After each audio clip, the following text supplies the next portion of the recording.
Do you want to meet a ghost? Do you want to meet a ghost? Do you want to meet a ghost? Do you want to meet a ghost? I'm Emily. And I'm Chelsea, We're two lifelong horror fans. here to discuss old favorites and discover new ones. We summarize the whole movie. Spoilers and all. Do you want to meet a ghost? Let's press play. All right, so today we are covering Near Dark. It's from 1987, directed and written by Kathryn Bigelow, with Eric Red, who also wrote The Hitcher. It has a great cast. It has a soundtrack by Tangerine Dream. The cast includes, of course, Bill Paxton, and please rein me in if I talk too much about Bill Paxton today, because that might be what happens. Adrian Pasdar as Caleb, Jenny Wright as May, and we also have Lance Henriksen, Jeanette Goldstein, and really just awesome crowd of people in this movie. The opening scene we see is of a mosquito biting someone's skin, and then we see like Caleb, our cowboy main character, slapping it away.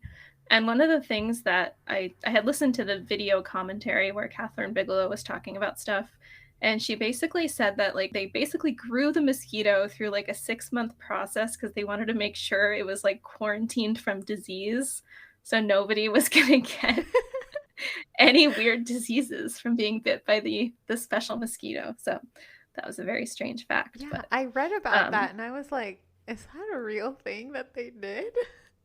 she said it. She said it on the commentary.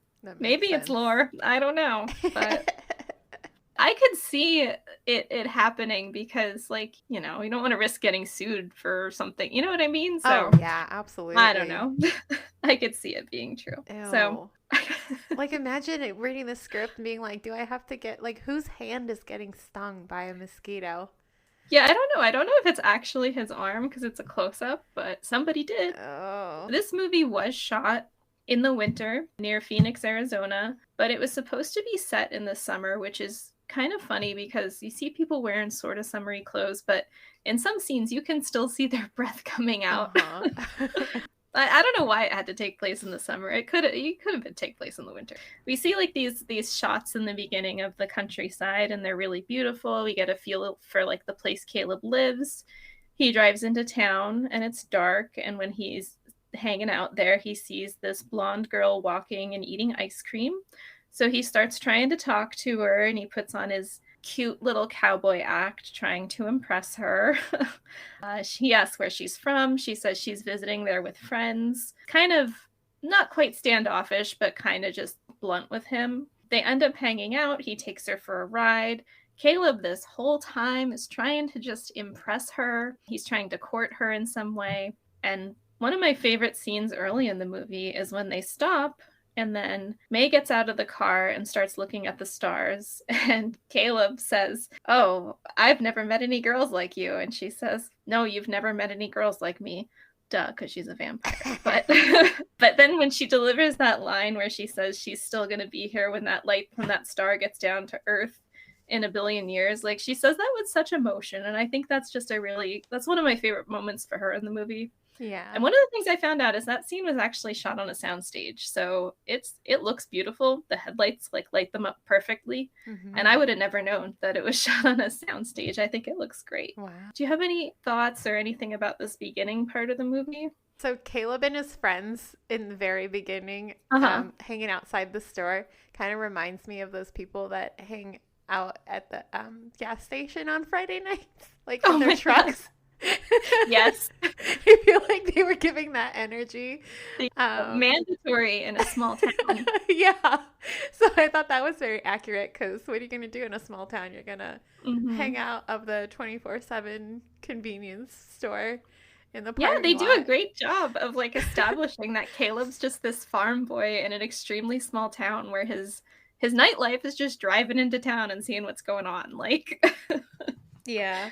It kind of like reminds me of also like a setup for a vampire fan fiction story too.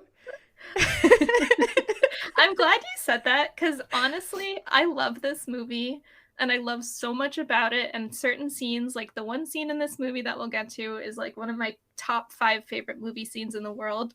but I do find the beginning of this very flat. Yeah. And like very like just very flat, non-dimensional.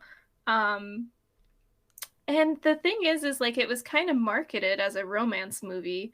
And I think when I've listened to Kathryn Bigelow talk about it or read about, whatever, she kind of refers to it that way, but I don't really see it that way because I'm like, wow, Caleb's really annoying in this beginning. Oh my God, yes. Because at one point she asks to like go home and he kind of just dismisses her about it, and like I don't know, it's just like, wow, Caleb, what are you doing? That gave me the ick. It gave me the ick too. Yeah. May's character is great. She's basically telling him she's a vampire. I know, yeah. Like, what the things that she's saying is kind of concerning in the way that she's saying it. Like, she's kind of in distress about it a little bit. And right, it's very literal when she says that. But if somebody says that to you and you're like alone with them and they're, you know what I mean? Like, what do you? Caleb's just like, oh, how cute. Like, he's like, I need to kiss her now. I still need to kiss her. I'd be like, do you need help? Like, are you okay? What's going on here? You're having an existential crisis or what? Yeah. Mm-hmm. So Caleb kind of takes her to, I guess it's his house with a horse, but they hang out. They kind of have this playful scene with the horse, but all of a sudden, I forget, do you remember what triggers it where she says she wants to go home? Is it just that she's like having a good time with him? She's having a good time, and then she just kind of like looks around at the sky and she kind of realizes like, wait, it's starting to get a little brighter out here. And she realizes like what time it is and that the sun's going to be coming up soon. So she's like genuinely having fun with him. And I kind of see it also as like her attitude shattering in that moment because she realizes she's having fun with him, but like he's not like her. Yeah. You can't keep him around. So it doesn't matter if she has fun with him because the idea is, terrifying to her or whatever. Yeah. But, so they eventually like get back in the car. Caleb's still blowing her off when she says she needs to go home. And she gets a little more upset. Eventually, when the car's parked, they start kissing, and it's like this kind of long makeout scene. But I think in some movies, when you watch them, you can really tell who shoots a movie from a very feminine point of view. And I think that's how that scene is shot. Like, it's just very sensual instead of being rushed or too sexual or something like that. Not that anything could be too sexual, but you know what I mean. Like, it's a very very sensual, soft kind of scene. Mm. So that's when she starts kissing his neck, and then she bites him. Which he deserves it for the way that came about. Like, he was very pushy. She was obviously in distress. She was like, I need to go home right now. She's scared. And he was like, just stops the car and is like, you need to kiss me before I drive you home. Like, who does that? I know, I hate that. And I hate too that like when they do talk about this movie, they kind of did try and market it romantically, but like we both look at it like, what the hell is Caleb's problem? Like, this isn't romantic. He's like kind of pushy. But that kind of feeds into the whole there's like this whole culture with men, with society that I feel like now we're starting to break out of, where they consider that normal flirting. Like, if a girl is like obviously not interested in that moment, to show her that you really want her, you need to push her. Right, like hard to get. Like, I feel like that was very much acceptable for a long period of time. Yeah, that was like normal flirting back then. And totally it was cute. Messed up. It was supposed to be cute. Yeah. But like, obviously May is like distressed and she's pretty sure she's gonna like explode if the sun comes up. So. I'm glad that's a dying thing. That's all I can I know. say. After that, he's bleeding from the neck. She just takes off, runs away as the sun's coming up. And he just kind of goes while he's walking, some kiss. Yeah, it almost feels like she's like, okay, you want a kiss? Here's a kiss. Yeah, here's your son kiss. of a bitch. So then Caleb's trying to get home, but he's in the field as the sun's coming up and his skin starts smoking and burning. His sister does see him from across the field and she's like, oh, he doesn't look too good, Dad. And like, his dad and his sister are hanging out. His dad is also a veterinarian by profession. We don't really know too much about them though. And also I was reading like they actually did have a smoke machine under his clothing. Yeah. Like the smoke wasn't added later or anything. Like he actually did have a smoke thing coming up through his clothes while he ran. That looked awesome. Yeah. And then next thing we see is, the RV tearing through the field, and they literally yank him. They just abduct him. They just yank him by the shoulders. And like the sister sees this, and the dad and whatever, they just see him get abducted, but they can't do anything. I really like the next scene because literally the next thing we see is we're looking up from Caleb's point of view. And then we see Bill Paxton as Severin with the most wild eyes. And he immediately threatens Caleb. I like this line. I'm going to separate your head from your shoulders. Hope you don't mind none. Which I love. Like, he just says that line so smoothly. He's just deranged, like completely deranged. And then, we see who else is in the van. Their leader, father figure is Jesse, played by Lance Henriksen. And then also Jeanette Goldstein plays Diamondback, who's his lover. And then Homer is kind of a younger kid, probably like, 12, 13-ish. And he's played by Joshua Miller. And then, of course, Bill Paxton is Severin. And they're just kind of this group of criminals. Like, they feel very gritty. They're also really mad that May bit Caleb. But they kind of feel like he's their responsibility now. And they can say he comes with them, but obviously he has to prove himself to this vampire family. I guess we really just see them commit some crimes. Like, yeah. They kind of argue. They argue about what to do with him. And like, Jesse, Severin just wants to kill him. Severin wants to kill him. Homer also kind of wants to kill him, but I think he's kind of jealous because he turned May. Yes. And he feels like he kind of owns May. And he realizes, like, oh, May probably likes this dude, and that's why she turned him. Yeah. And then Jesse's like, we need to give him a week to prove himself to the clan or whatever. Give him a chance. And I do love that group of actors because, obviously, Jeanette, Lance, and Bill Paxton were all in Aliens together.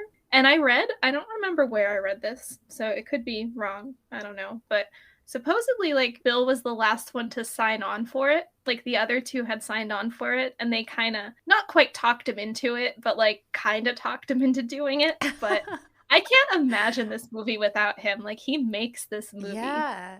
He truly does. He like, really does. They're all amazing, but he just has that wild energy in this movie. He really shines and elevates this movie's characters. He does. Incredible. Like the scene after this where he goes to steal a car, because all they do is steal cars to get around. So it's nighttime, he goes to steal a car, and he's a literal tire kicker. Like, he starts kicking the tires in the used car lot, and that just always makes me laugh. So chaotic. Yeah, they are all very chaotic. I mean, we don't really learn their backstories till later, but I guess it's worth mentioning it now. So like you said, Homer turned May. Homer is, I think, around 40 in human years, but he's 13 in vampire years. So he's stuck as a child for his life. But like you said, he's a little jealous that he did turn May, who's this beautiful, like, early 20-something or late teens. We also learn that Jesse fought in the Civil War for the South. And I don't know if we know how he was turned, but he was obviously alive then in the early 1860s. He turned Diamondback because she was broken down on the side of the road. So he turned her to a vampire. So that's basically their, like, establishing stories for all of them, which I really like the way they slowly weave those in. I think they do a good job of just kind of leaking that information throughout the whole thing. We see them commit some crimes. We see them have some chaos. They, like, park in a big garage over during the day so they don't have to go out in the sun. They set some stuff on fire. Then it comes time for Caleb to start having to feed because they get weak if they don't feed, and he really struggles with the idea of having to kill someone to feed, but like they do it all the time because they have to. Also, a nice little touch I noticed in this movie is the town is like this rural town, but it's a center for truck drivers. It must be like a truck stop kind of town. So if vampires are hanging around, that's a good place to hang around because you just have people coming and going, and like they have no links to the town or anything. You know what I mean? So I thought that was kind of a cool thing to think about. So at one point, he's like just dripping with sweat. He's really weak. And May knows he needs to feed, so she allows him to like bite her wrist and drink her blood. It's another like sensual scene. He like regains his strength and slowly stands up, and then they make out against a car. Any thoughts up to this point? Yeah, I actually really like the truck drivers that they're so May and Caleb, their prey is a truck driver that they're like hitchhiking, pretending to hitchhike to pick up a prey. And this guy's like so nice. He's showing them how to drive the truck and how it works. But he's also like really hopped up. Yeah. Well, he's a truck driver. He's a truck driver. Yeah, he's probably on those gas station like energy pills that have God knows what in it. And in the 80s, probably like a little crack or something. Who knows? But he is you're right though. Like he's a kind of a nice guy, normal guy picking up some hitchhikers and doesn't realize that they're supposed to be preying on him. Yeah, like if I either way, Caleb can't get the strength to do it. And like I get that. Like if I would not feel right killing him if I was a vampire. I'd be like, okay, this guy's cool. Like he's gonna he probably let you drive his truck if you really want, you know. Right.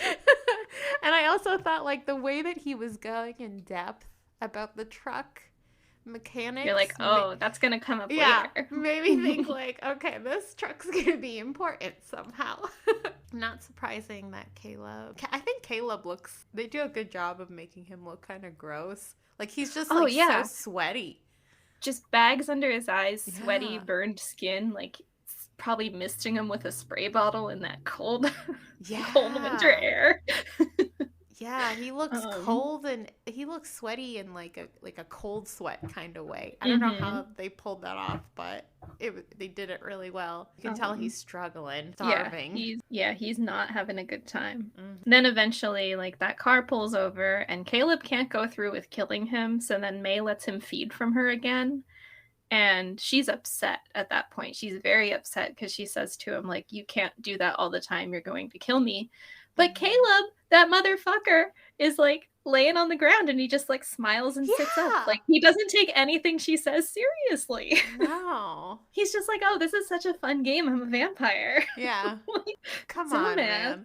Read the room. It's not the time or place to have this type of reaction. Right. God's sake. You know he would be like such a terrible boyfriend. Like I don't understand May's attraction to him at all. I do like that succession of scenes because like we get them trying to hunt, we get Jesse and Diamondback trying to hunt, so they're just kind of having like that tender moment in the car together, kind of have their hands around, like arms around each other, and they get stopped by these guys that are pretending to hitchhike but actually gonna rob them. I love the way Lance plays this scene and some other scenes because he's so calm and collected, but you know that those guys are going to get torn apart and eaten.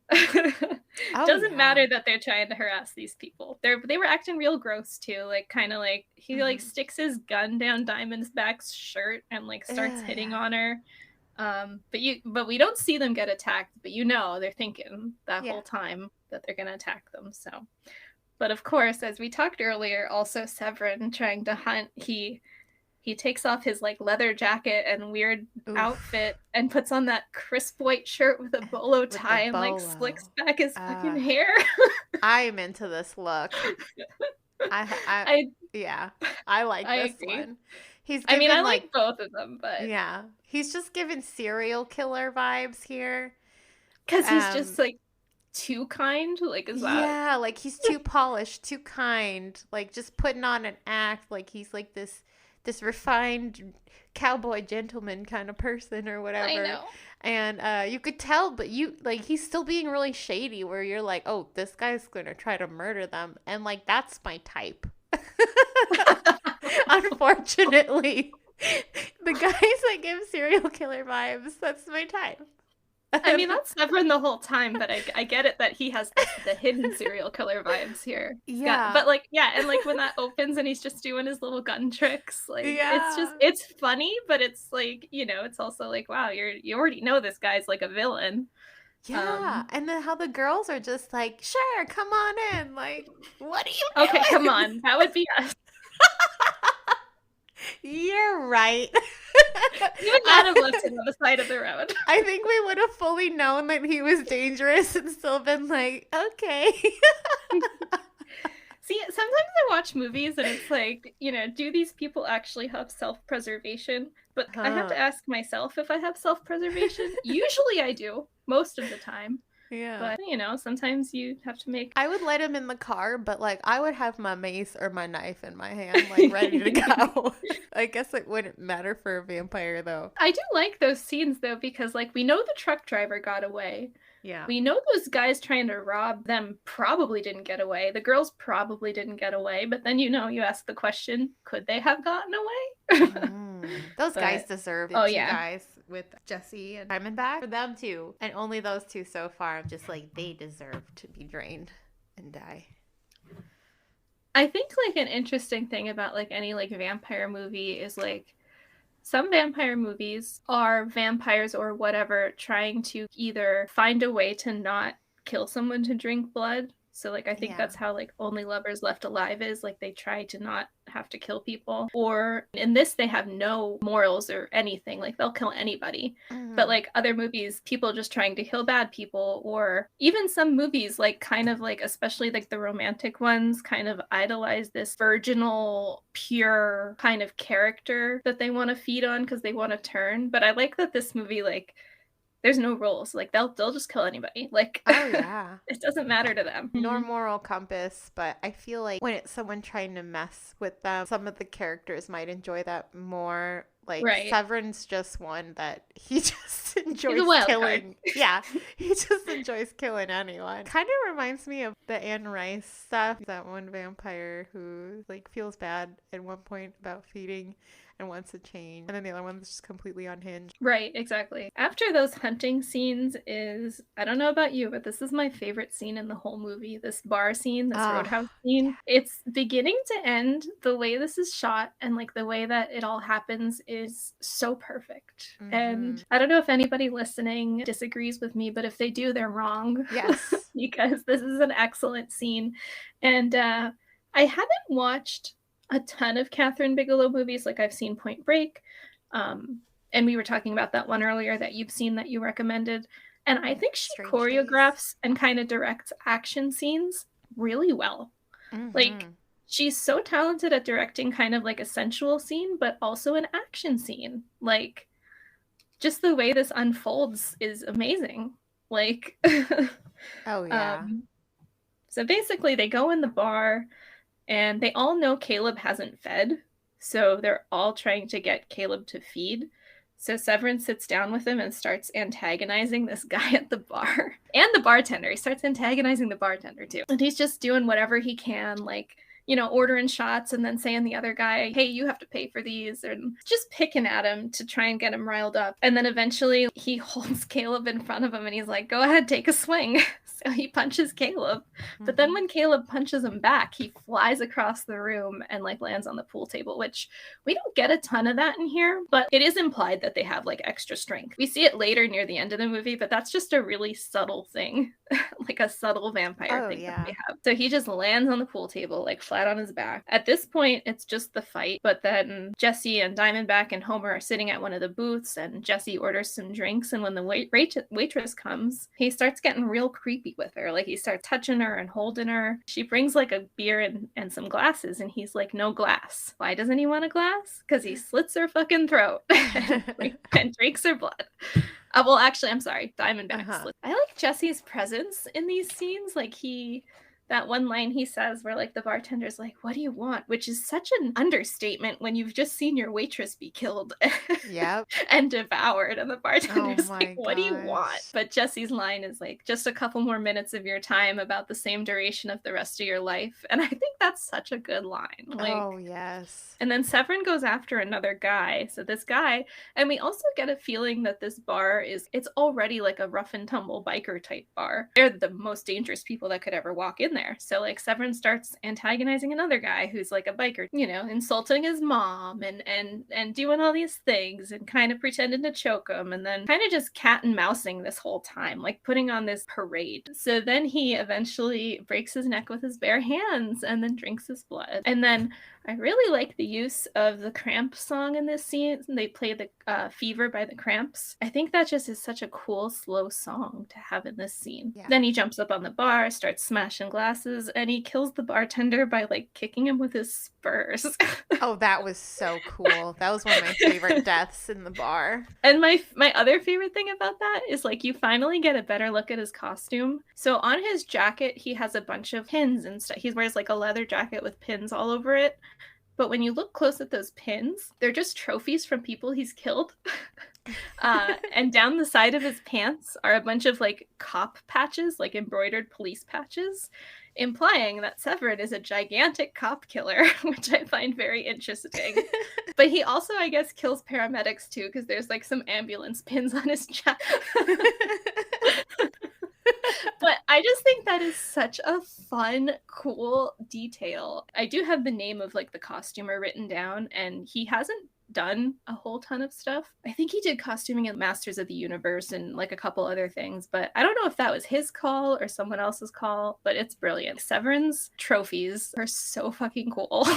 Yeah, the outfit is immaculate. His drip is incredible in this movie. And the fucking spurs. Yeah, even when he's dripping blood, it just makes him cooler. It does. Oh, and like the sunglasses thing. I mean, it's not a huge thing. He did take the sunglasses, like he decided to do that. Like that was like an improv on his part to take that guy's sunglasses and kind of just parade around with them. So if you looked into that, I think we talked about it a little bit where I was like, I feel like some of his lines were improvs because they're just so out there. They're so funny and weird. I'm like, did this come from Bill Paxton's mind? I'm convinced that in a ton of movies he's in, I'm convinced that certain lines are just from him because like, I mean, he's from Texas. So he had like, you know, all kind of sayings in his head. And I think I did actually watch an interview where he talked about his dad having weird sayings and stuff. So I do think he would be like quick on the spot and would make up weird things. He did improv that line where he goes to bite the guy's neck and he's like, I hate him when they ain't been shaved. So that was something he did improvise. So, okay. Yeah. He's incredible. God.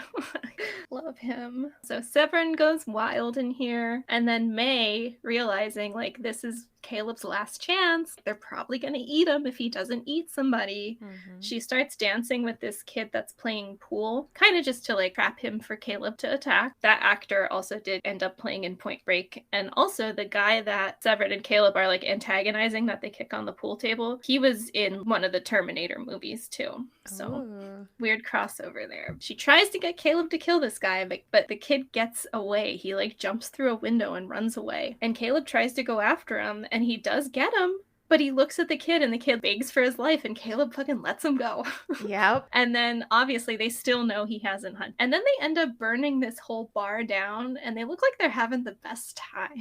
Yeah. This was like a set built specifically to be burnt down. By the end of the movie, I'm really impressed by like the explosions and fires they've had because that's one. And then we see 2 more instances of that by the end. So like they did a lot of destruction in this movie. More than you would think. I just want to say, the way that they build all the, like, as soon as they walk into the small town bar, you know, people are going to die. You're not sure how they're going to die. Smiling. Yeah, like they came to cause trouble. You know, they're there for trouble. They're in a little dinky bar in the middle of nowhere. And just the way that they build tension throughout the scene. And then as soon as the bartender's throat gets slit, everyone just kind of like stops what they're doing and looks at them and is like, what's going on? The tension build was really good. It's a really fantastic scene. Like, watch it for that scene alone, honestly.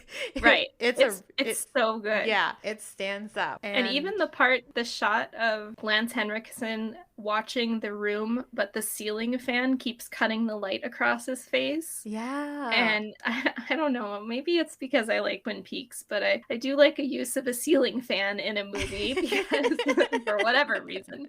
But yeah, it just like keeps chopping the light while he like looks spooky in the corner, and it's just such a cool view of him. That's awesome. And then Homer is just a little kid in this bar. He's dancing around. Yeah. First he's laying on the table on his tummy. And then he's he's like sitting up against the wall and like no one's questioning it or anything. I just love Homer. And I think that this scene was the first time someone calls him Little Boner. Oh, I don't know. Because see, the last time I rewatched this week, it was with the commentary on, so I didn't hear what some of the things that they were saying. Yeah, Severin keeps calling him Little Boner in this movie. I forgot about that. And he's like a kid, you know, like a man trapped in a kid's body, which is probably like the most hurtful thing you could say to someone. Right.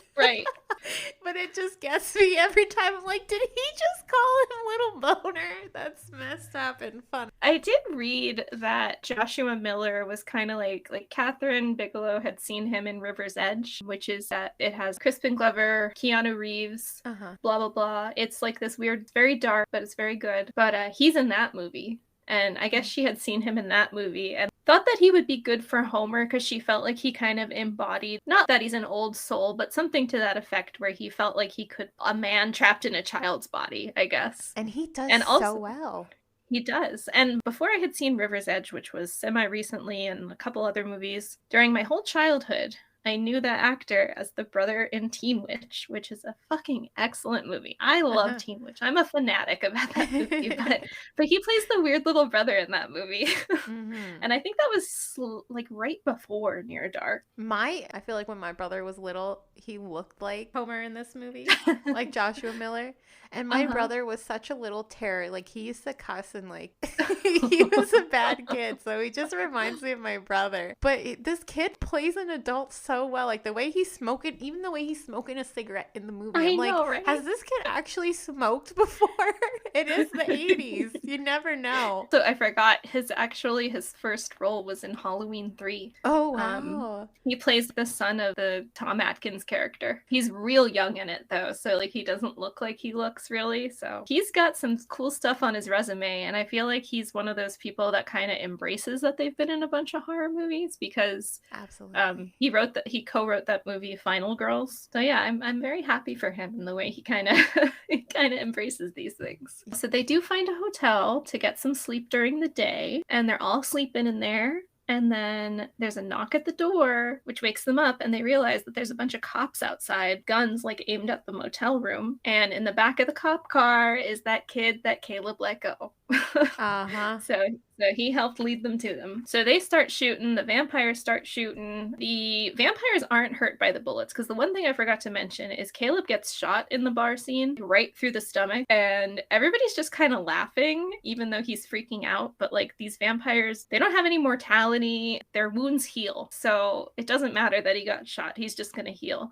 So in this scene, the cops might think that they're emptying bullets in them and that's going to hurt them, but it's not. But it's the sunlight that starts coming through the bullet holes, which is really fucking with them. Eventually, Caleb decides to maybe prove himself and rescue them and also save his own ass, hopefully not die. So he decides to try and take a run for the car to escape. So he like puts a blanket on himself, but he starts smoldering immediately and his blanket's on fire by the time he gets to the van. But he does get them, and they do leave, and they drive out the side of the motel, which is another dramatic set destruction that happens in this movie.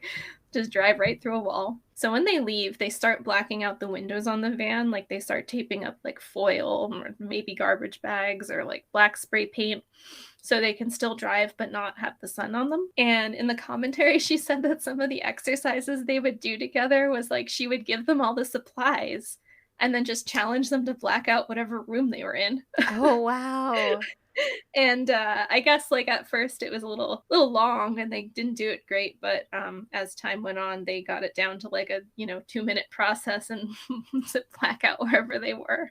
Wow. So I thought that was fun. And she seems to be somebody that really takes care to not quite bond with the actors, but really get them in a perfect position to play their characters. So like, that kind of is immersive. A couple other things she did are kind of like that. Also, when they leave, everybody's back warm on Caleb again. They're hooting and hollering and thanking him because he really did save their asses. So Caleb's finally part of the group. Yeah, like some redemption there for his sacrifice. So then they end up hanging out at another motel. Severin in this scene, it's so funny because he's so subdued compared to like how we've seen him in the rest of the movie. I guess maybe because he's not putting on his pageantry for Caleb anymore. And he does give Caleb a spur as like a gift because he accepts him as part of his crew now. At some point, Homer's smoking a cigarette outside and he notices the little girl at the vending machine. He invites her to come over to watch TV in the hotel room. And she's just like making this big thing about how she does whatever she wants and she's so independent. And you get the feeling that Homer wants to probably turn this girl so he can spend his immortal life with this girl. Never mind. He's a 40-year-old man trapped in a 13-year-old's body, and that girl is no older than 9 or 10. So he gets her to the hotel room, and this part makes me fucking laugh because it's like the middle of the night, and they turn on the TV to watch TV, but it's just like that looped footage of an American flag because everything's off the broadcast by that point. So why did he even invite her to watch TV? They both know nothing's on TV except for that broadcast of the flag. But that cracks me up. He's just saying anything to get her in the room. Right. Because he wants to turn her. And then Caleb comes back because him and May were hanging out outside. And he literally bumps into this girl, which he realizes is his sister. Dun, dun, dun. What did you think of that reveal?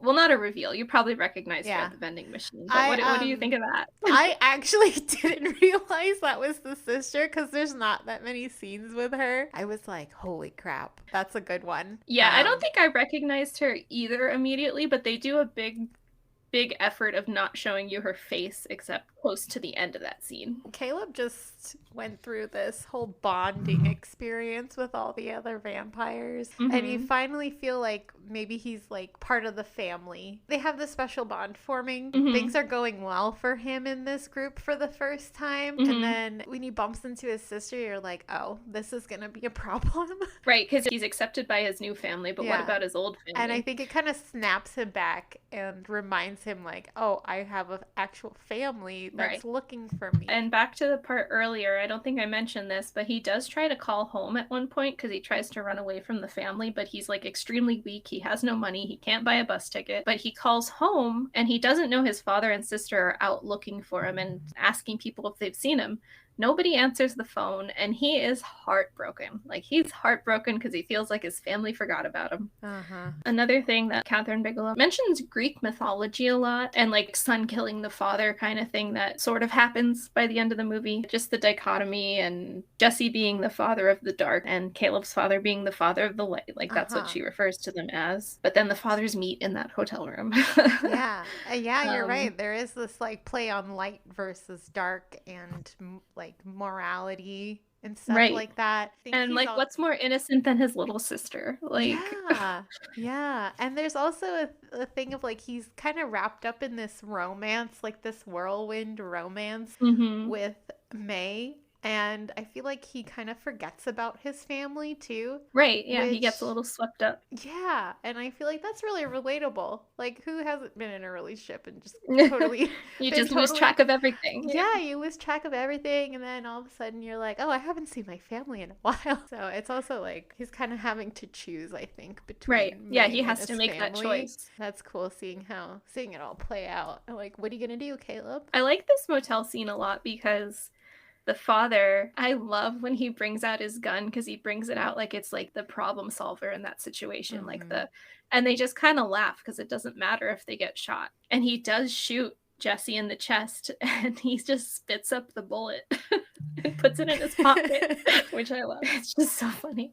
And then like Severin's like restraining the father a lot of the time, but he just puts on these crazy eyes, which also just crack me up because you see like his father having the discussion with Jesse, but he's in the back with these like dinner plate sized eyes just watching them like a ping pong game. I don't know, it's so funny to me. Another note I just have on Lance Henriksen here is that he drove to the filming of this movie, but he drove and dressed and put weird fake nails on and acted in character and picked up hitchhikers, which is hilarious. Like, I can't even imagine being a fly on the wall, like, if he picked up a hitchhiker. But I guess that just helped him get into the part. He wanted to practice being Jesse, being this criminal vampire. And there's also, like, other things I read about them just being in makeup from set and just terrorizing people. Yeah. I think I read that he got pulled over by a cop. Oh, yeah, and then the cop was scared of him. And stayed in character while the cop was trying to, like, write him a ticket or whatever. And the cop, like, kind of backed away with his hand on his gun and looked kind of freaked out and let him go with a warning. The cop was like, this dude's a vampire. I gotta get out of here. That's terrifying. By the way, the police work in this movie up to this point, pretty realistic in their depiction They're of useless. It. Yeah, they're useless. They're completely useless. The dad kind of calls them out right away and it's like, they're in another state by now. What are you going to do? Right. Because that's what the police are like, out of my jurisdiction, you know? I don't know. They don't really, like, communicate with each other in other departments in other states and stuff. Like, they're just like, I'm not dealing with this anymore. I'm sure no matter what, being in a position where somebody goes missing is terrifying. But in a position where somebody goes missing by being pulled into a car halfway across a field and that's all you see, man, the dad's freaking out. And he knows just enough. Like, he knows they've been picked up in an RV, but what else does he know? Nothing, you know? Like, it torments him. Yeah, the dad knows the police are useless, so he's like, I have to go out and find my son. There's kind of just this magical transition, magical being sarcastic, where we go from the motel room to them in a car. So Caleb does end up with his father and sister, and Caleb's sweating because he needs to eat. And his dad's like, I'll take you to the hospital. And Caleb's like, no, because he's obviously a vampire. He probably has no real body temperature, no heartbeat, whatever, you know. Yeah. They're not going to like him at the hospital. Caleb's the one that suggests having a blood transfusion to try and cure him. And luckily, the father's a veterinarian, so he has all kind of supplies. He does hook Caleb up to a blood transfusion, and then we find out it works when Sarah, like, busts into the room the next day and the sun comes in, but it doesn't burn him. And then everything's back to normal. The end. Just kidding. It is normal. They appreciate that normalcy for a while. And then I can't remember, why does May show up? Like, what does she say to him? We get the feeling like they haven't seen each other for a while. They end up kissing in the yard, and then when Caleb eventually goes back inside, he realizes that Sarah's gone, and he knows that the family probably took her. So he gets on that horse and races to town. I think they slashed the tires on his car. I love the Western element of this. Yes, like It's those so shots of the good. horse coming down the street. Yeah, even the shootout scene at the hotel. Such a great shootout scene. Right. Just a solid Western. It really does have that feeling, especially that confrontation, like that mandatory Western confrontation between him and Severin in the middle of the street. There's also this other little sneaky thing here where, like, when Caleb takes May to meet the horse is really uneasy. And then in this scene, like, the horse bucks him off, and I think it's because he noticed Severin. I think in folklore, horses are spooked by vampires or whatever because they know. So I thought that was just the tiniest cool little addition in there of the horse being spooked by the vampires. Caleb gets knocked off the horse, and then when he wakes up, once again, Severin's standing over him. So he pretends to, like, pick him up and help him, but then he just throws him, like, 30 feet away, which, again, they have super strength, and that's just another weird, like, subtle thing that they have. And then when, like, an 18-wheeler's coming down the street, Caleb jumps out in front of it to stop it, which works. It doesn't kill him somehow. And he tries to get the driver to help. Then Severin just shoots the driver dead, and then Caleb has just enough time to get behind the wheel. And he mows Severin down. But guess what? He wasn't torn up enough to die. So he comes crawling up the hood with half his face ripped off. He's pouring blood, but then he's digging into the metal of the hood and just throwing car parts out. That's awesome.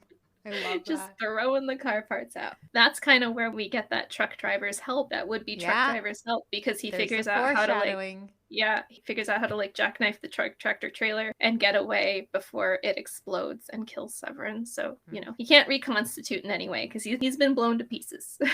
Yeah. Caleb, like, kind of takes his hat off in respect, which is kind of funny to me. Like, Severin fucked up his life and he was real mean to him and he stole his sister, but Caleb still, like, takes his hat off and puts it, like, on his chest as, like, a sign of respect. That's like, the first person he's killed up to this point, right? Maybe he's struggling with that. I don't think he attacked any of the cops in the shootout or anything. No. Jesse and appears with the car, and Sarah's in the back of the car. And what did you think of this final fight between them? I liked it. I think it was a good final showdown. Like a final, you know, quick draw kind of Western. Yes, exactly. Yeah, face off.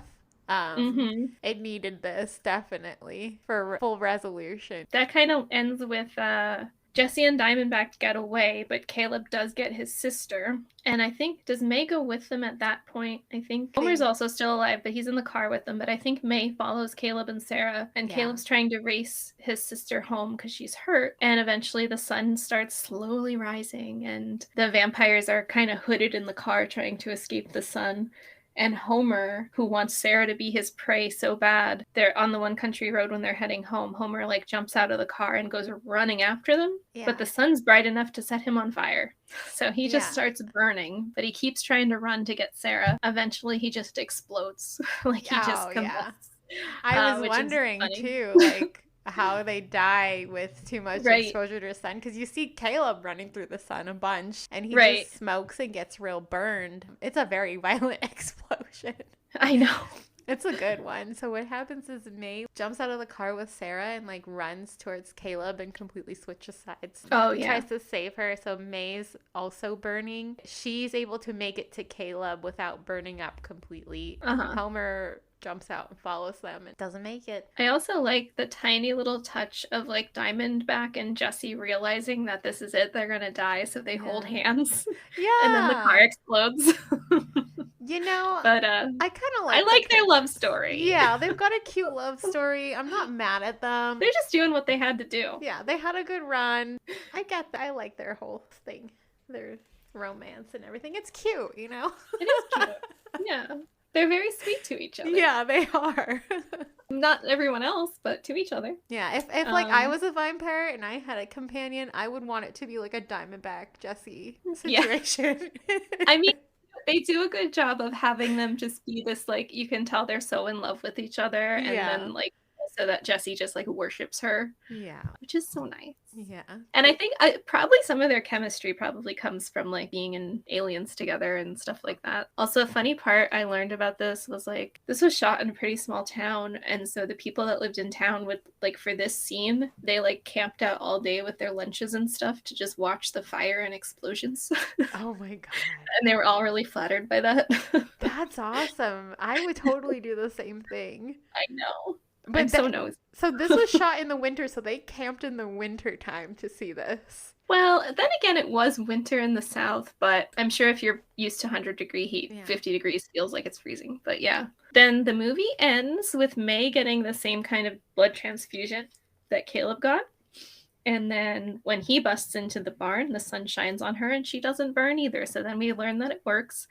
And I hate that it fucking closes on a freeze frame, but it closes on a freeze frame of them. And originally, I guess the ending that they had considered a shot of Sarah coming out of the house and her skin burning, they scrapped it because it didn't matter anyway, because we know the blood transfusions work. You know, she'd be a vampire for like 0.5 seconds and then get her blood transfusion. So what? But I really resent that last like that last shot. This movie I love, but it's not perfect in any manner. Like there's certain parts of it that I'm just like, wow, this could have been a lot better, but the parts that are good are amazing. I wonder, is the freeze frame thing, like, was that just a popular style in the 80s, or? I feel like it's used a lot in the 80s, but I don't know if it's like something they felt like they had to use. It reminds me of when you make a slideshow in like middle school in the early 2000s and you do like the transitions. Yes, and the fancy text. Yeah. Like it's a little cheap. Yeah, a little bit. But that's what I mean about like the opening part of it, and then that part of it being just kind of frustrating to me because it's a little dry. It's just a little dry. The middle is so good. Yeah. This movie's fantastic. It really is. It's just kind of like Southern Gothic thing, like the bar scene. That was giving me True Blood vibes. Like I feel like True Blood probably took a lot of inspo from this movie. They're vampire Southern Gothic, right? Not exactly Western. There's a crossover there because they're both in the South.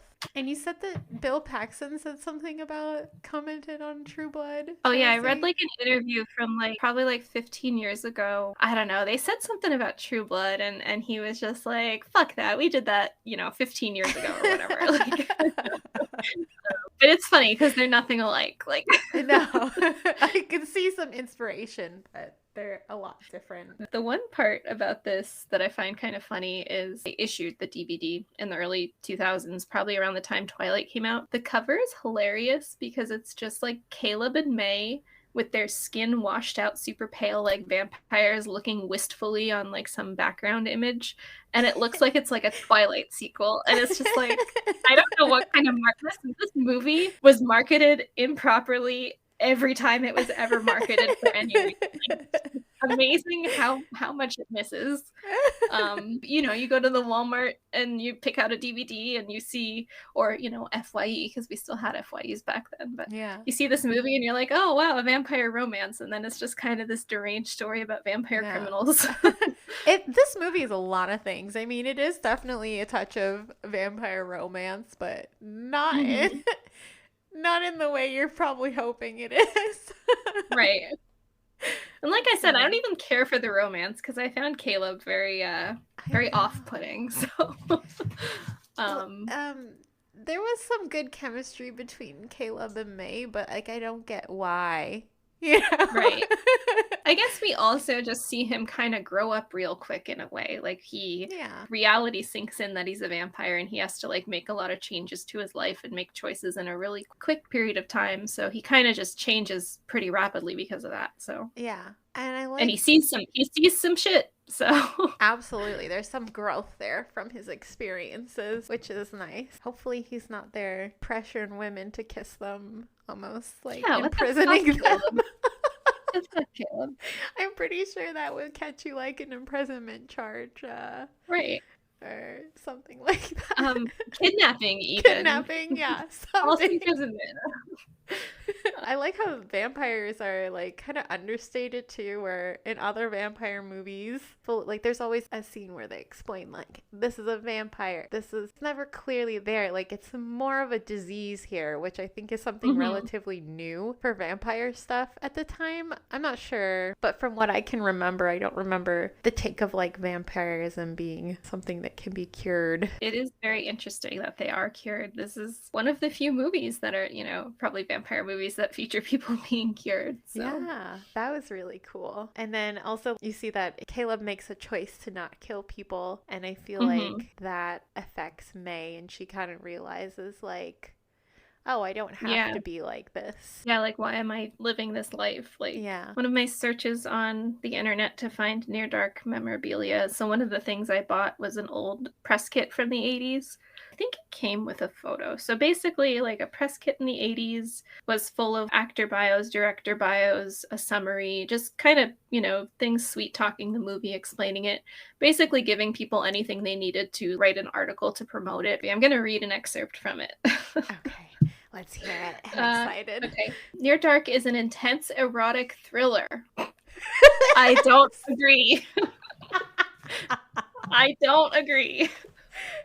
It's not that erotic at all. No, and it's like, I guess it's intense. It's not really a thriller. It's more of a horror movie. But yeah, I don't find it to be like, when you think of intense erotic thriller, I think of those like deranged movies from the 90s, like those kind of erotic thrillers. With Michael this Douglas. Is not an erotic thriller. Yes, exactly.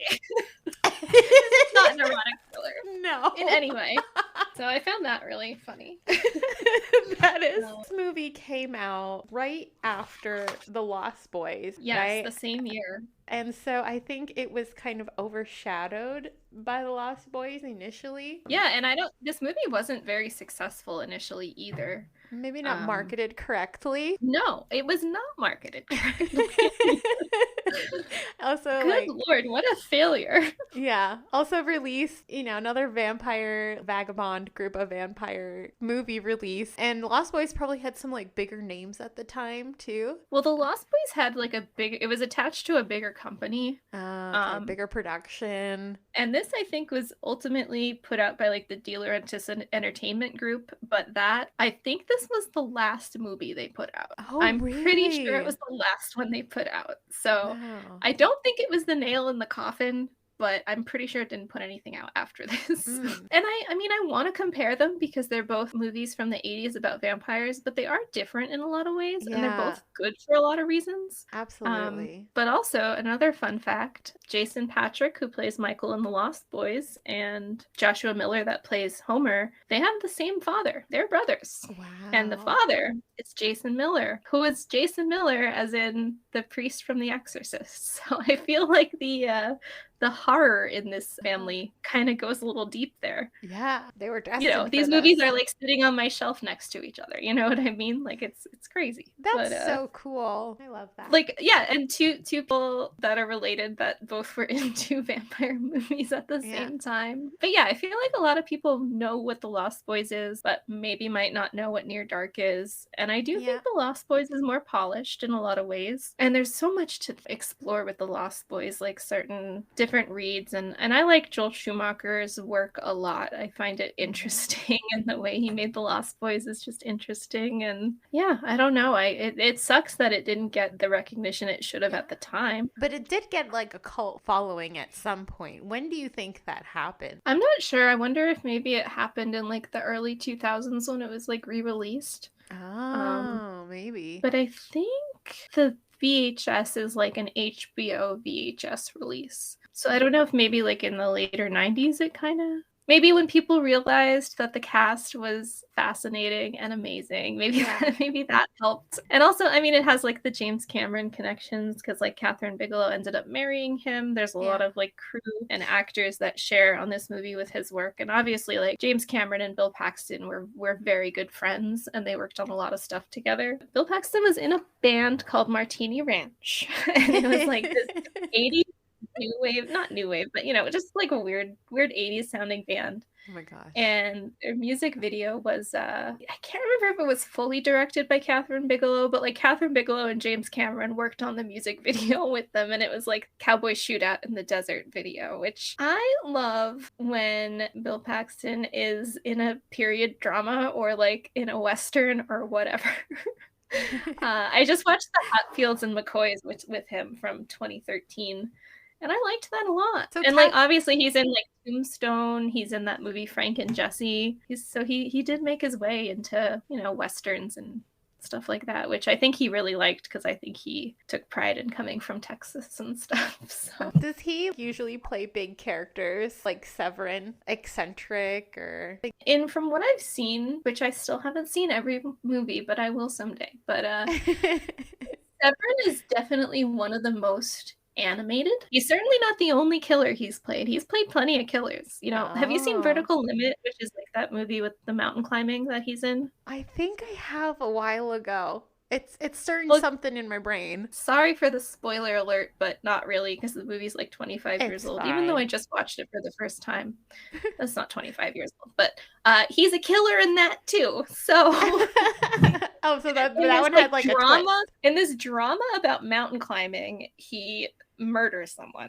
Ooh. The person he murders is played by the guy that played Krychek in the X-Files, by the way. But hell yeah. So yeah, he just like stabs him with a syringe full of air, and he looks really maniacal when he does it. But he plays a lot of killers. You know, they're not always eccentric as Severin. But I think Severin's the most eccentric. He's got a great like wicked smile. He does, like and then got good at that wild-eyed look. And... Yeah, his smile is just so wicked and like bad, but like in a sexy way. God, he's so hot in this movie. I'm stroking the fire here. See, this isn't even the movie that started it with me. What started it for me was the movie Mortuary, which is from 1983. And he plays this kid who, not kid, but like late teens, early 20-something guy. And he's like really neat and clean cut and kind of nerdy and just like a good seeming guy. And he's the son of a funeral director. And I don't want to say too much. This is a movie that has like a really cool poster that even if you haven't seen the movie, maybe you've seen the cover. It kind of just has like a hand reaching out of a grave, which is really cool looking. I also recommend this movie. It's weird. It's not perfect, but he's awesome in this movie, and that's when I first developed my crush on him was watching him in Mortuary. I gotta watch it. He's like real baby-faced in that one. Oh. I mean, he's like 25 in it. He's so great. I was thinking about it too. Kathryn Bigelow went on to make some really good movies. Mm-hmm. Like she made that Strange Days movie, Mm-hmm. which is a really awesome sci-fi noir. Like, if you like movies like Dark City and things like that, you would love this movie. I haven't seen Dark City, but I've been meaning to. Oh, Dark City. It's a good one. Sci-fi, Yeah. other than horror, I would say sci-fi is one of my favorite I know, genres and I see that- yeah. I see exactly why you like these movies. Like, these Yeah. movies are very you to me. Like, those Yeah. ones. Yeah. But then she also made Zero Dark 30, the other one. I feel like a lot of her movies feature predominantly men, but I Yeah. love the way she does men in her movies. Like, even in Point Break, like, Point Break is like, you know, it's a drama. At one Yeah. point, it's so violent out of nowhere, but it's also has kind of this like soft masculinity to it in a lot of ways. Yes, you're right. She also did Hurt Locker, which was Yes. an amazing movie and also had a soft masculinity to it. And she's just fantastic. I wonder, as her career grew and she started making more like commercially successful movies that were like nominated for awards and things, maybe that's when people started going back and like watching her earlier stuff and they found Near Dark. I'm like, maybe that has something to do with that too. I don't know. I mean, even in this, you don't quite get soft masculinity, but you get like a No. lot of like sensuality between May and Caleb, especially like when he drinks her blood. Like, there's not a single sex scene in this movie, but I feel like those blood drinking scenes are there as a substitute. That's the erotic. Yes, the drinking of the blood, eroticism. which is fine, but that's not enough grounds to call it an No. intense erotic thriller. No, like, you think about erotic thriller, like, there's got to be some titty. There was no titty in this movie. You know, very unusual for the 80s. There's Yeah. plenty of titty in Mortuary. Yeah. It Mostly really from is. cadavers. I'm really not selling this movie, I know. It's okay. Oh my god. Yes, No, listen, it's a good movie. I'm sorry that Watch the the movie. reason I developed a crush on Bill Paxton was because he played a necrophiliac in a movie from 1983. How old were you when you saw Mortuary? I only saw it a few years ago, like maybe Okay. 3 or 4 years ago. So this is Okay. a relatively new stage for me, but yeah. Not the necrophiliac. The Bill Paxton stage. The Bill Paxton obsession. If you like bad boys, you'll like Bill. He plays a lot of bad boys. Yeah. Have you seen Nightcrawler with Jake Gyllenhaal Yes. and Bill Paxton? I played love that God, he's so- movie. Jake Gyllenhaal's grimy in that movie, Yeah. but like Bill Paxton's character is also just so gruff and off-putting and weird. Like, I need to rewatch it because I think when I watched that, I didn't know who Bill Paxton was. So he plays that other journalist that he's like competing with, and then he like yeah. does he cut his brakes maybe or something? But he gets him in an accident. Yeah, something like that. That is a fantastic movie. That is a great movie. I like dramas. That's the thing, and I like horror movies, but I think there's not an actual crossover. But for me, I feel like there's an emotional crossover between like drama and horror because like I Yeah. love when a drama makes me feel like shit. Yeah. Or like makes me think about things, which I feel like most people kind of get from a horror movie. I feel like, do you think Hereditary was a drama? In a way, yes. I actually just rewatched that for the first time since I saw it in the theater, and I watched it with my mom, who asked for. So she's like, it's close to Halloween. Let's watch a horror movie, because me and her like, well, that's our like go over there like every weekend and we'll watch stuff together. So she's like, Aw. let's go for a horror movie. I'm like, well, what are you in the mood for? Like, what kind of horror movie? She's like, I don't know, a drama. So you recommended Hereditary. So I was like, well, I guess Hereditary is the one. But I do find Hereditary to be a drama because, like, Yeah. the mother's struggle with her own mother Yeah. and dealing with her death and all these weird mysteries that came with it, and then Uh-huh. obviously, like, the death that happens in that movie, like, it is a drama to me. Yeah. Like, The dinner table scene, that was definitely drama. Definitely. Yeah. And Toni Collette is so amazing in that movie. Like, yes. Oh, I love her. Yeah. She's one of those people that just play, like, tormented very well. Yeah. Like, she's And that- very good at playing a tormented character.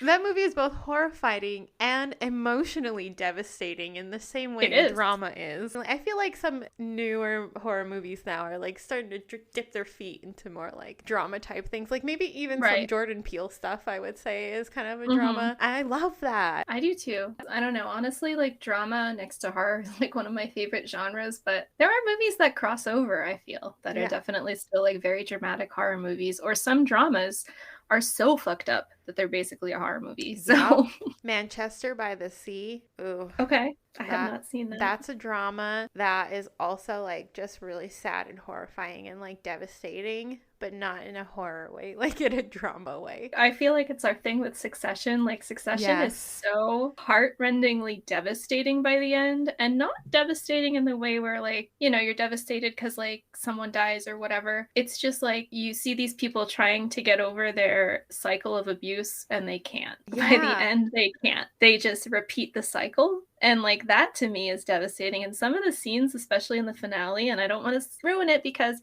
I think everybody should watch that show because it's really great. And it's written extremely well. They kind of take your breath away in a lot of ways. And I don't know, I love when something makes me feel like shit and makes me think deeply, which I look for in horror, but I don't often find in horror. But I still think there's a connection there, for me at least, where I like look for just something that makes me feel strongly, I guess. The Other Boylan Girl. You ever see that one? It's like a period piece drama with Natalie Portman. That has like a really tragic ending. I don't want to give it away either, but there's like very uncomfortable scenes towards the ending. And also, that movie with Angelina Jolie about the model Gia. You ever see that? I have not. That's a really good one. I think that's one of Angelina Jolie's pretty young in that movie. Like, I think it was before she really exploded. And it's based off a true story about a model who like gets addicted to heroin and it like destroys her career. And she was like a world star supermodel at one point. And it's just so tragic. That's a good one too, where it's just like you watch it and you feel depressed and you're like, what kind of world are we living in? I guess one of the ones I think of too is Fire Walk With Me, which is the Twin Peaks movie. And I'm not a David Lynch head. You know what I mean? Like, I'm not obsessed with David Lynch. I don't think he's the most brilliant man in the world. I think he's amazing at what he does. But I'm not one of those people that are like, you know, obsessed with his work. Yeah. But I think a lot of his movies just have this palpable darkness to them that is just really just crawls into you when you watch them. But Fire Walk With Me is one of the scariest movies I've ever seen because it is so unsettling. It is. Yes. Very unsettling. I feel like sometimes things that are not supernatural, that are based in truth and reality, it can be the most horrifying things that like just highlight the monstrosities of humanity. Right. And that's like Laura Palmer's story basically. Is this supernatural? Is this something else? And obviously I don't want to spoil that either. Just the focus of Laura being this tormented soul that like she's underage and she's doing sex work and she's doing drugs and she's basically suffering all the time, and eventually she does get murdered, which obviously we all know happens. It's not a spoiler. But that's the prequel to that movie, and what's his name? Ray Wise as Leland, her father, is chilling. Chilling. And she's so good at playing scared and terrified. And again, Fire Walk With Me, I think people unfairly categorize that as horror because it is just a drama. Yeah. But it's terrifying. It is scarier than any horror movie I've ever seen. It is. It is so scary. And I think especially as women too, like women just have to face a lot. I don't want to minimize type of trauma I've been through if you are a man or identifying that way, but goddamn, it's a scary world for us here. I know, because like it's like Laura just wants to be safe. She just wants to be a teenage girl, but she's not. And like she just was dealt a bad hand. The way they do her murder scene at the end, which if people are listening and they're on another planet and they've never seen Twin Peaks, like Twin Peaks the show opens up with Laura's body being discovered. So then the prequel movie ends with her murder, and her murder scene is horrifying. And then the way that like she and the other girl are being attacked, and then Laura starts seeing angels and stuff, like, God, it's like, oh, I can't even explain how unsettling it is. And everybody around her, how good of a boyfriend is Bobby Briggs, and how good of a parent is, you know, Leland Palmer. Not good on either count. I also read years ago, so David Lynch's daughter wrote Laura Palmer's diary, and it was released as a book. And the book is also kind of heart-wrenching, but in a way where I'm not sure how much to accept as part of Twin Peaks. Okay. But David Lynch approved it, you know what I mean? Like, his daughter wrote it and he approved it. But that also just kind of has more stuff in it where, like, Laura just grew up so fast and she was doing things, you know, when she was a much younger teenager that she shouldn't have been doing at that age. And it's just very, I don't know, just poor Laura Palmer. She's one of my favorite fictional characters. Yeah. Honestly. Very tragic character. Yeah. You know who she reminds me of? Britney Spears. In a way, yes, I can see that. Like, she's just, I mean, Laura has no control over her life. Like, yeah. This whole Britney thing, too, is like, it's horrifying and unsettling as well. I think that's part of the reason why I'm kind of like obsessed with it right now. I think a lot of people are, but when you really think about what the world did to her, how she was treated, it's given me Laura Palmer. Actually, I think I have a good question. It's a silly question. Ooh, my favorite.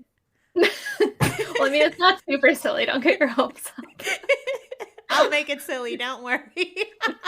So, if you could take any character and throw them in this movie, or take any character from this movie and throw them in something else, what would you do? I know what my answer is, like 100%.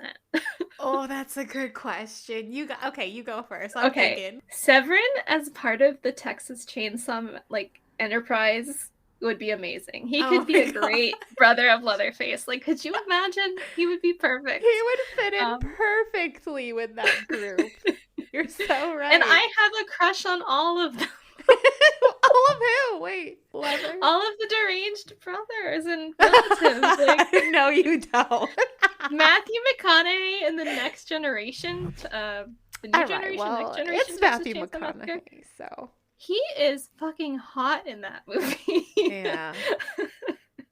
And that movie, I like Texas Chainsaw sequels. I mean, up to like, you know, not after the 2000s, but I love the sequels of those movies because they kind of go off the rails from what the original was. But like the Next Generation, I love that movie. Unironically, a lot of people hate it. But anyway, I think Severin would be great in that band of rednecks and their little cannibal gas station. The Next Generation, is that like the Jessica Biel one or no? No, this is, I mean, Renee Zellweger's in this one. Oh, okay. I don't know if but it was like, I think it was one of her first roles, but it was definitely like Matthew McConaughey had already done Dazed and Confused, but then he was in this. But it's so weird. He's kind of somebody that reminds me of Bill Paxton in a way, because Bill Paxton is in some of the most like wholesome movies that people think of so nostalgically, like. Not that Twister's nostalgic, but do you know what I mean? Like how like certain movies like that, like if you grew up in the 90s, you've seen them 1,000 times. But I feel like he's kind of that familiar face, but there he was in the 90s playing a fucked up Texas Chainsaw dude. I mean, he wasn't a brother, but he was, you know, he was in the movie and working with them and whatnot, whatever. But was he a brother? I don't know. Somebody hates me right now listening. I know they do. Who would you throw into the pit of wolves?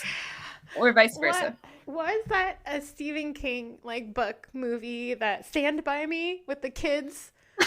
I would put a Homer. I would put Homer in Stand By Me. Could you imagine? I can't. Like, I'm just envisioning him like slinking along the railroad tracks, like, smoking a cigarette. He would turn them all into vampires and make them, they turn it into Lost Boys, kind of. There you go. Yeah, they'd hang from the train trestle, just like in the Lost Boys. Yeah. And, like, I mean, like, that's one of Stephen King's things that's, like, not. Homer's smoking cigarettes, I feel like he has the energy of, like, a circus clown on break. Like a certain tiredness, like a deep unsatisfaction with his life. But he'd also, like, tear you up with his words if you even looked at him, like... Oh, yeah. Like, I'm miserable and I'm gonna take it out on you. Yeah. Man, Stand By Me with Homer would be a masterpiece. I'm about to write the fanfic crossover. Write your fanfic. Write your crossover. It's the only one that exists. I know it is. Are you sure about that, though? Because I feel like they've done every type of crossover. I don't know. Maybe I'll do an internet search and I'll see. That was a fantastic question. I love that. Thank you. I just thought of it. Oh. All right. Well, do we have any closing words now that we just had an unhinged conversation for 25 minutes. No, not really. You're lucky for that unhinged conversation, by the way. That's quality content. I agree. And I will talk to anybody about Bill Paxton all day long. I'll spread the gospel. I think I'm Yeah, you're like, okay, sure. No, I feel like after, like, I didn't get it before. After I see him with the bolo look, I'm kind of getting it. I'm getting there. I love that the bolo is what did it for you. Like, not his, like, not when he's actually a creepy guy in his leather jacket covered in blood. It's the bolo tie. You know what it is? It's because he looks like he's just like Joe Bob there. And Joe Bob's still really hot. I'm just like, I want to be Joe Bob. Like, I agree. I mean, he was hot in the 90s, and maybe he's not as hot, but I still think he's a good-looking guy, so... Yeah, he rocks that bolo, that clean-cut shirt every time. I love when him and Darcy just talk about Cracker Barrel. They're always posting about they go to Cracker Barrel, like, everywhere. They're always at Cracker Barrel. I know. And poor Darcy, she's vegan. So I'm pretty sure she just eats, like, broccoli or something there. Like, you can't, speaking from experience, you can't eat anything at Cracker Barrel that's not, like, buttered. Like, oh my gosh, that's funny. Well, have a good night, everyone. May your DVDs never be scratched. May your VCR never be hungry. May the film reel never break. Thanks for listening. Stay tuned for more.